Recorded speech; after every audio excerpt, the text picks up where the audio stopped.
Hi, I'm Brad Southard. I'm a custom knife maker and designer with Spyderco at the moment.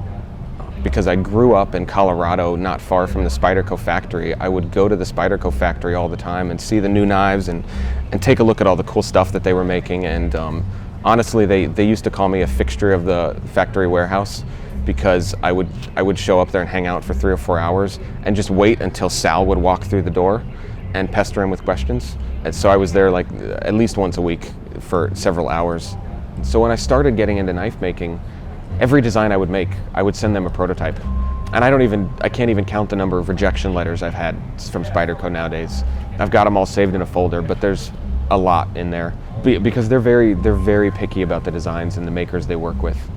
But with the first, the Southard flipper as it's called, they decided to take a chance on a flipper. That was the first flipper they'd ever done. They decided to take a chance on me, and it developed a good relationship. But it helped, I think, because I had hung out there. I had a lot of conversations. I'd become friends with a lot of the employees, and I'd gotten to know Eric and Sal and Gail and some of the management staff.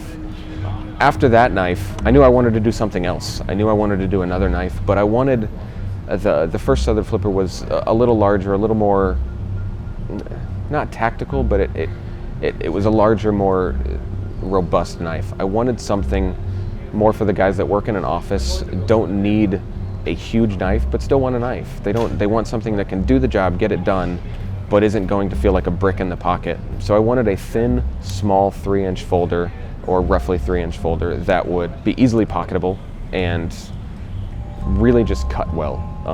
To me, a knife has one purpose. I know there's a lot of different things and a lot of thick blades and beefy blades going on these days, but for me, that's never been my ideology of a knife.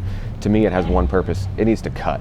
If it doesn't cut, it's not performing its function. And I think Spyderco is definitely along with that line of form follows function. It has to function first, and then you make it pretty. So the Positron design came out of one of my custom models that I'd been making for several years, but it was a fairly large knife. It was actually a 4-inch bladed folder. So I took that design, shrunk it down into a 3-inch package, and sent it to Spyderco, and much to my surprise, actually, they immediately loved it. I don't remember exactly what happened, but if I remember right, I got a call from Eric the same day they got it, which is incredibly unusual. Eric doesn't make phone calls. That's what he has staff for. So it was a good experience, and we were excited to make that knife available. And I think it's a really sleek, thin-line gentleman's folder that's easily pocketable, but it'll still get the job done. It's a very tough knife.